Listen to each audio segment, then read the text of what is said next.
Hi hello வணக்கம் and welcome to தரமான சம்பவங்கள் திஸ் வீக்.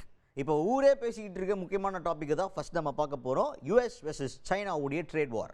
இது வந்து ஒரு பக்கம் சைனாவும் நடவடிக்கை எடுத்துகிட்டு இருக்காங்க, இன்னொரு பக்கம் அமெரிக்காவும் நடவடிக்கை எடுத்துகிட்டு இருக்காங்க. இப்போ இதில் வந்து ஹைலைட்டான விஷயம் என்ன அப்படின்னா, சைனாவை அமெரிக்கா விரோதியாக பார்த்துட்டு இருக்க நேரத்தில் நம்ம ஒயிட் ஹவுஸுடைய செக்ரட்டரி இருக்காங்களே, வேறு யாரும் இல்லை, கேரோலின் லெவிட். அவங்க தான் பயங்கர இன்ஃப்ளூயன்சராக இருப்பாங்க. நிறையா ட்ரம்ப் மாதிரியே அவங்களுடைய செக்ரட்டரி அப்படின்னு பேர் வாங்கின ஒரு லேடி. அவங்க வந்து ரொம்ப போல்டாக ப்ரெஸ் எல்லாம் மீட் பண்ணுற காட்சிகள்லாம் நம்ம பார்த்துருப்போம். அதே மாதிரி ஒரு ப்ரெஸ் மீட்டுக்கு அவங்க ஒரு ட்ரெஸ் போட்டு வர்றாங்க, சிவப்பும் கருப்பும் கலந்த மாதிரி ஒரு உடை. இந்த உடையில் என்னப்பா இருக்குது அப்படின்னு நீங்கள்லாம் கேட்கலாம். அந்த உடையில் தான் பிரச்சனையே இருக்குது. சீனாவை விரோதியாக பார்த்துட்டு இருக்கிற நேரத்தில் இந்த மாதிரி வந்ததுக்கப்புறம் நம்ம ஊரில் தான் இப்போ ஸ்மார்ட் ஃபோனில் டக்குன்னு இப்படி ஸ்கேன் பண்ணி இந்த ப்ராடக்ட் இவங்க போட்டிருக்க ட்ரெஸ் எங்கே இருக்குது அப்படின்றத பார்த்து நம்ம ஸ்கேன் பண்ணி கண்டுபிடிக்கலாம்ல. அந்த மாதிரி யாரும் நெட்டிசன்களில் சில பேர் அவங்களுடைய ட்ரெஸ்ஸை எங்கே வாங்கலான்னு சொல்லிட்டு தேடி பார்த்துருக்காங்க. அது எங்கே போய் நின்றுருக்கு அப்படின்னு பார்த்தீங்கன்னா, சைனா மேனுஃபேக்சரிங் பண்ண ஒரு ட்ரெஸ்ஸு அப்படின்னு போய் நின்றுருக்கு. இது ஆன்லைனில் பயங்கர பற்றிக்கிச்சு. 3 நாளாக ஒரே ட்ரெண்டு. கேரோலின் லெவிட் வந்து சைனா மேனுஃபேக்சர் பண்ண ட்ரெஸ்ஸை போட்டுட்ருக்காங்க, நீங்கள்லாம் என்னத்தை ட்ரேட் வார் பண்ணுறீங்க அப்படின்ற மாதிரி ஊருக்குள்ளே பல பேர் பல விதமாக பேச ஆரம்பிச்சிருக்கிறாங்க.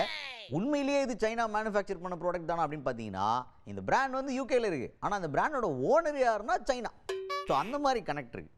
இதை பார்த்ததுக்கப்புறமா நெட்டிசன்கள்லாம் என்ன பண்ணுறாங்க அப்படின்னா, வெள்ளை மாளிகையின் இந்த நடவடிக்கையை பற்றி கைக்குட்டி சிரிச்சுக்கிட்டு இருக்கிறாங்க. அந்த லெவலில் போய்கிட்டு இருக்கு. என்னத்தை நீங்கள் ட்ரேட் வார், உங்கள் ஊர்லேயே உங்கள் பாருங்கள் உங்கள் செக்ரட்டரியே சைனா ட்ரெஸ்ஸு தான் போட்டுக்கிட்டு இருக்காங்க அப்படின்ற மாதிரி பயங்கரமாக ஃபன் பண்ணிக்கிட்டு இருக்காங்க. ஸோ இந்த நியூஸ் வந்து ஹாட் டாப்பிக்காக போயிட்டுருக்கு உலகளவில். அடுத்து தான் நம்ம பார்க்க போகிறது என்ன அப்படின்னு பார்த்தீங்கன்னா, இந்தியாவில் நடந்த ஒரு ஸ்கேம். ஏன் இந்தியாவில் நடந்த ஒரு ஸ்கேம் எடுக்கிறோன்னா, இதனால் பட்டிங் ஆண்டர்ப்ரனர்ஸ் எல்லாம் பாதிக்கப்படுறதுக்கான வாய்ப்பு இருக்குது. அதுதான் ப்ளூ ஸ்மார்ட் அப்படின்னு சொல்லிட்டு ஒரு taxi service, EV vehicle taxi service ஒன்று ரன் பண்ணிகிட்ருக்காங்க நார்த் இந்தியாவில். இதனுடைய ஓனர்ஸ் யார் அப்படின்னு பார்த்தீங்கன்னா, அன்மோல் சிங் ஜக்கி அப்புறம் புனித் சிங் ஜக்கி அப்படின்ற இந்த சகோதரர்கள் தான் இந்த கம்பெனியே ஆரம்பிக்கிறாங்க, ரன் பண்ணுறாங்க. இந்த கம்பெனியை எப்படி ரன் பண்ண ஆரம்பிக்கிறாங்க அப்படின்னா, ஃபண்டிங்கே வந்து இன்வெஸ்டர்ஸ் கிட்டேருந்து வாங்கி, பல வெண்டார்ஸ் கிட்டேருந்து வாங்கி, இந்த மாதிரிலாம் காசை ரெடி பண்ணி இவங்க வந்து போடுறாங்க. லோன்ஸ், வெண்டார்ஸ்ன்னு சொல்ல முடியாது, லோன்ஸ் வாங்கி போடுறாங்க.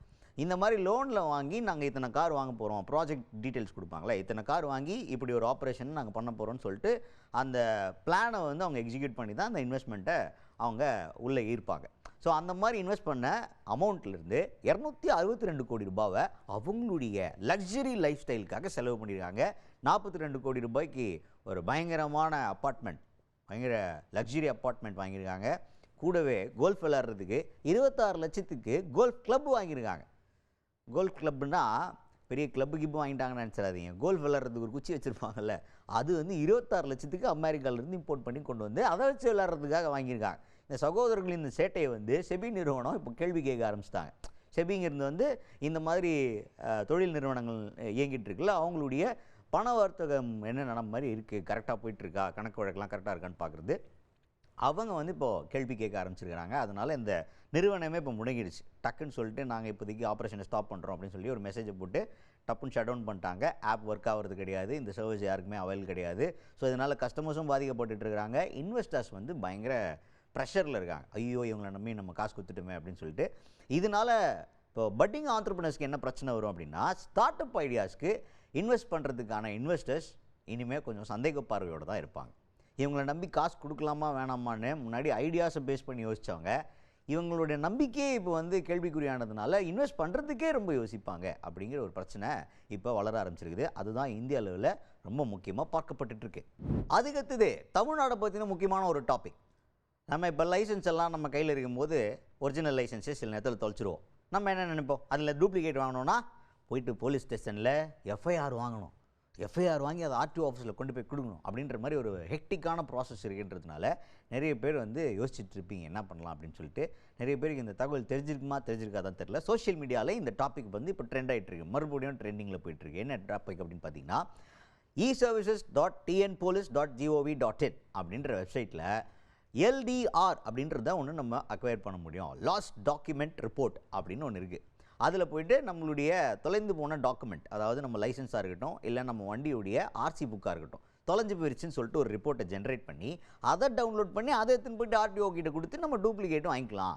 ஆர்சி புக்கும் சரி, லைசன்ஸும் சரி, இது ரெண்டுத்தையுமே நம்ம வாங்கிக்கலாம்னு சொல்லிட்டு இப்போ இந்த நியூஸ் வந்து ட்ரெண்ட் ஆகிட்டு இருக்கு. இந்த நியூஸை பார்த்ததுக்கப்புறம் ஓ மை காட் இது இவ்வளோ நாள் தெரியாமல் போச்சு அப்படின்ற மாதிரி யாராவது யோசிச்சிங்கன்னா இது 2018 இருக்கு. நமக்கு அதான் பிரச்சனையே. நம்ம எதுவுமே வந்து கவர்மெண்ட்டுக்கிட்டேருந்து வர்ற முக்கியமான அப்டேட்ஸ் எல்லாம் மக்கள்கிட்ட போய் சேர்றது அப்படிங்கிறது கொஞ்சம் பிரச்சனையாக இருக்குது. அதனால் இந்த ஒரு வாய்ப்பை பயன்படுத்தி இப்படி ஒரு வசதி இருக்குன்றதை சொல்கிறதுக்காக தான் இதை எடுத்துகிட்டு வந்தோம். இது ஆல்ரெடி நியூஸாக நீங்கள் பார்த்தவங்க இதெல்லாம் பழசு அப்படின்ற மாதிரி சொல்கிறது எனக்கு கேட்குது. தெரியாதவங்களுக்கு இது ஒரு இன்ஃபர்மேஷனாக இருக்கட்டும். சோஷியல் மீடியாவில் இப்போ புதுசாக ட்ரெண்டாக வரதை பார்த்துட்டு இப்போ புதுசாக ஏதோ ஆர்டர் போட்டிருக்காங்களாம் அப்படின்ற மாதிரி தேடிட்டு இருக்காம 2018 இது இருக்குது. நீங்கள் போய்ட்டு இதை வந்து e-services.tnpolice.gov.in இந்த வெப்சைட்டில் போய்ட்டு கண்டிப்பாக நீங்கள் பார்க்க முடியும். அந்த வெப்சைட்டில் போய்ட்டு இந்த எல்டிஆர் எடுத்துகிட்டு போய் ஆர்டிஓ ஆஃபீஸில் கொடுத்தீங்கன்னா உங்களுக்கு duplicate licence and RC book வழங்கப்படும் அப்படிங்கிற அப்டேட்டை கொடுக்கறதுக்காக தான் இந்த செய்தி.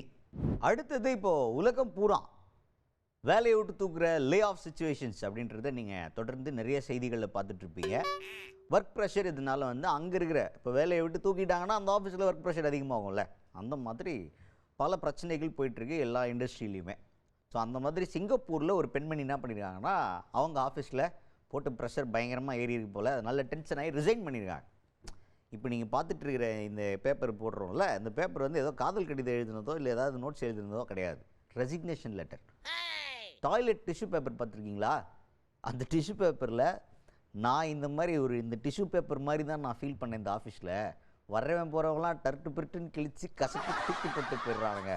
அதனால தான் இந்த டிஷ்யூ பேப்பர்லேயே நான் என் ரெசிக்னேஷன் லெட்டர் எழுதினேன், நன்றி வணக்கம் அப்படின்னு சொல்லி ஒரு லெட்டரை எழுதி அவங்க ரெசிக்னேஷன் லெட்டர் கொடுத்ததா அவங்க வந்து ஒரு ஃபோட்டோவை போட்டு சோஷியல் மீடியாவில் அப்லோட் பண்ணியிருக்காங்க. ஸோ இந்த ஃபோட்டோ வந்து செம்ம பயங்கர வைரலாக போயிட்டுருக்கு. அந்த அவங்க வந்து அந்த எக்ஸாக்டாக என்ன வேர்டு எழுதியிருக்காங்க அப்படின்னு பார்த்தீங்கன்னா, I have chosen this type of paper for my resignation as a symbol of how this company has treated me, I quit அப்படின்னு எழுதியிருக்கிறாங்க. ஸோ இந்த மாதிரி மனநிலை எல்லாருக்குமே ஒரு ஒர்க் ப்ரெஷர் அப்படின்ற இடத்துல இருந்துகிட்ருக்கோம். சில பேருக்கு பரவாயில்ல எவ்வளோ ப்ரெஷராக இருந்தாலும் இருந்துருவோம் அப்படின்ற மாதிரி தோணும். சில பேர் இப்படிப்பட்ட நடவடிக்கைகள் இறங்கிடுவாங்க. இறங்கினது மட்டும் இல்லை, உலகம் பூரா ட்ரெண்ட் ஆயிடுவாங்க. சீரியஸாக இந்த நியூஸ் வந்து உலகம் பூரா கடந்த 3-4 நாட்களாக செம்ம ட்ரெண்டிங்கில் வைரலாக போயிட்டு இருந்தது. ஸோ சகாக்கள் வந்து நிறைய பேர் அந்த மாதிரி ப்ரெஷரை அனுபவிச்சுட்டு இருப்பீங்க. அவங்களுக்கு ஒரு மன ஆறுதல் கொடுக்கலாம். இப்படிலாம் ரெசிக்னேஷன் பண்ணுறாங்கடா, come on you can also do it அப்படின்ற மாதிரி உங்களுக்கு ஒரு என்கரேஜ்மெண்ட் கொடுக்கலாம். சாரி, அந்த மாதிரிலாம் கிடையாது. ஒர்க்கில் ப்ரெஷர் அப்படின்றது இருக்கும். Resignation is up to you, உங்களுடைய ஆப்ஷன் தான்.